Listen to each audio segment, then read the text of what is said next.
నంద్యాల పట్టణ అభివృద్ధికి మరో కీలక మైలురాయిగా నిలిచే భారీ అభివృద్ధి పనులకు శ్రీకారం చుట్టారు.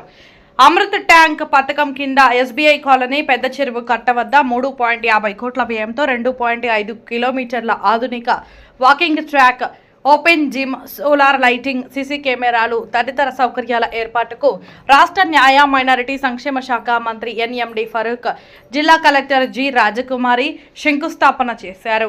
ఈ సందర్భంగా పెద్ద చెరువును కేవలం నీటి వనరుగా కాకుండా ప్రజలకు ఆరోగ్యకరమైన, ఆహ్లాదకరమైన విహార కేంద్రంగా తీర్చిదిద్దేందుకు ప్రభుత్వం కృషి చేస్తుందని మంత్రి తెలిపారు. నంద్యాల పట్టణంలో మౌలిక వసతుల అభివృద్ధి, తాగునీటి సౌకర్యాల విస్తరణ, పార్కులు, విద్యా పరిపాలనా సంస్థల ఏర్పాటుతో సమగ్ర అభివృద్ధి జరుగుతుందని పేర్కొన్నారు. అదే సమయంలో చెరువుల పరిరక్షణ, భూగర్భ జలాల సంరక్షణ, పర్యావరణ పరిరక్షణ ప్రతి ఒక్కరి బాధ్యత అని జిల్లా కలెక్టర్ జి రాజకుమారి స్పష్టం చేశారు. పెద్ద చెరువు అభివృద్ధి పనులతో ప్రజలకు మెరుగైన వాకింగ్, ఆరోగ్య, వినోద సౌకర్యాలు అందుబాటులోకి రావడంతో పాటు తాగునీటి వనరుల పరిరక్షణకు కూడా దోహదపడుతుందని తెలిపారు. ప్రజల సహకారంతో మొక్కల పెంపకం, స్వచ్ఛత, ఘన వ్యర్థాల నిర్వహణ వంటి కార్యక్రమాలను మరింత విస్తృతంగా అమలు చేసి స్వచ్ఛ నంద్యాల లక్ష్యాన్ని సాధిస్తామని ఆమె పేర్కొన్నారు.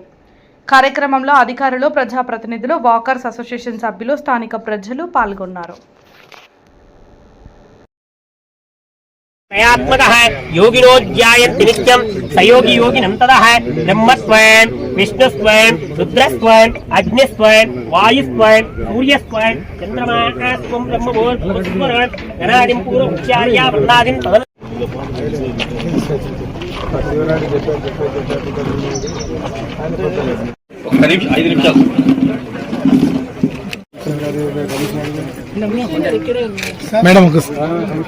ప్రైవేట్ అధికారులకు అందరికీ నమస్కారం. జిల్లా కలెక్టర్ గారు, జిల్లా ఇరిగేషన్ ఎస్సీ గారు, ఈ ప్రతాప్ గారు, మున్సిపల్ కమిషనర్ గారు, టాప్ ఆఫీసర్స్. ప్రతాప్ మాత్రం ఊరుకున్నాడు. ఏదేమైనా సరే చాలా సంతోషం ఈరోజు ఇక్కడ రావడం. ప్రతాప్ మొన్న కూడా చెప్పాడు, డచ్ కాడ నుంచి ఈస్ట్ ఇండియా దాకా డచ్ వాళ్ళు ఈ పక్క నుంచి వచ్చారు, వీళ్ళు పక్క నుంచి వచ్చారు, వాళ్ళు ఈస్ట్ ఇండియా వాళ్ళు బంగ్లాదేశ్ నుంచి వచ్చారని చెప్పి అటు వాళ్ళు ఈస్ట్ ఇండియా అయిపోయినారు. అన్ని బాగా చేశాడు. ఇరిగేషన్ మాత్రం చెప్పాడు. ఇది ట్రాన్స్పోర్ట్ కోసం పెట్టినారు కేసీ కెనాల్. చాలా సీనియర్ వాళ్ళకి తెలిసింటది. మనకు చెరువులో లేరు, బోట్లు ఉన్నాయి. మొన్నటి వరకు 34 సంవత్సరాల క్రితం బోట్లు ఉన్నాయమ్మా, బంగ్లాలో బోట్లు ఉన్నాయి. ట్రాన్స్పోర్టేషన్ జరిగింది. మనకు క్యాపిటల్ వచ్చిన తర్వాత 1953లో ఈ ప్రాంతాన్ని కేసీ కెనాల్ పోతా ఉంది కాబట్టి దీన్ని మోడరేషన్ చేసి వ్యవసాయానికి నీళ్ళు ఇవ్వాలని చెప్పి ఒక తీర్మానం చేశారు కర్నూలు అసెంబ్లీలో.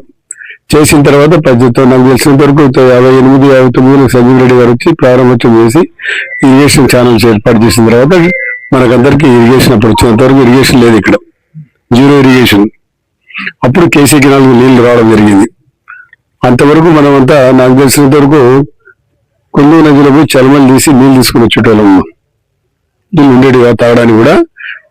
ఎండాకాలం వచ్చిందంటే ఇప్పుడు నంద్యాలలో ఎంతమంది నాకు తెలుసు, కానీ నంద్యాలలో తెలుసు, నాకు తెలుసు కాబట్టి చలమలు తీసి నీళ్లు తోడుకొని తీసుకొని వచ్చి తాగేవాళ్ళం. కేసీ కెనాల్ వచ్చిన తర్వాత కొంత అండర్ గ్రౌండ్ వాటర్ రీచార్జ్ అయిన తర్వాత అక్కడక్కడ బావులు మున్సిపాలిటీలు బావుల నీళ్లు మంచి నీళ్ళు తాగడానికి అవకాశం కలిగించారు.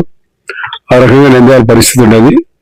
1899 నంద్యాలను 10,000 రూపాయల ధనాభా తక్కువ ఉంటే నూనెపల్లె మూలసాగరం టెక్కేని కలిపి, నూనెపల్లె టెక్కే అనేది 2 మూలసాగరం వేరే గ్రామాలు కలిపి 1899 మున్సిపాలిటీ చేశారు. దీని చరిత్ర ఇది. అప్పుడు మొబైల్ అమ్మా నేను మున్సిపల్ మినిస్టర్ కాబట్టి రాయను. ఇది ఎందుకంటే 100 days సెలబ్రేషన్ కూడా చేశాను 1999లో. మన చాలా మంది మిత్రులు వచ్చింటారు అధికారులతో. పీరియడ్ చేసి ఉండదు, బహుశా అందరూ అటెండ్ అయినారు కదా. బాగా బ్రహ్మాండం చేశాం. అంతా సెలబ్రిటీస్ అంతా పిలిపించి, సినిమాటలను పిలిపించి చాలా పెద్ద ఎత్తున ఫంక్షన్ చేశాం. నంద్యాలలో మరి ఇప్పుడు ఫండ్స్ రావడం చేయడం బాగా అయిపోయినాము. ఇంతకుముందు ప్రభుత్వాలు అంత ఫండ్స్ వచ్చేది కాదు. ఇప్పుడు ఫండ్స్ వచ్చిన తర్వాత మళ్ళీ ఏ రకంగా నంద్యాల ఇదంతా ఇరిగేషన్ ఏనమ్మా, వేరేదేం లేదు. నూనెపల్లి మాత్రం ఈ వెట్టపాదం అంతా దానంతా బొక్కలుగడ్డ అనేటోళ్ళు, ఇక్కడ ఏం పడేటి కాదు. చాలా చాలా వేస్ట్ ల్యాండ్ అది. దానికి కింది ప్రాంతం అంతా వ్యవసాయ ప్రాంతం. ఇక్కడ నుంచి నూనెపల్లి నుంచి కిందికి నీళ్లు పోయేటి, చావోలు కానీ అది కానీ.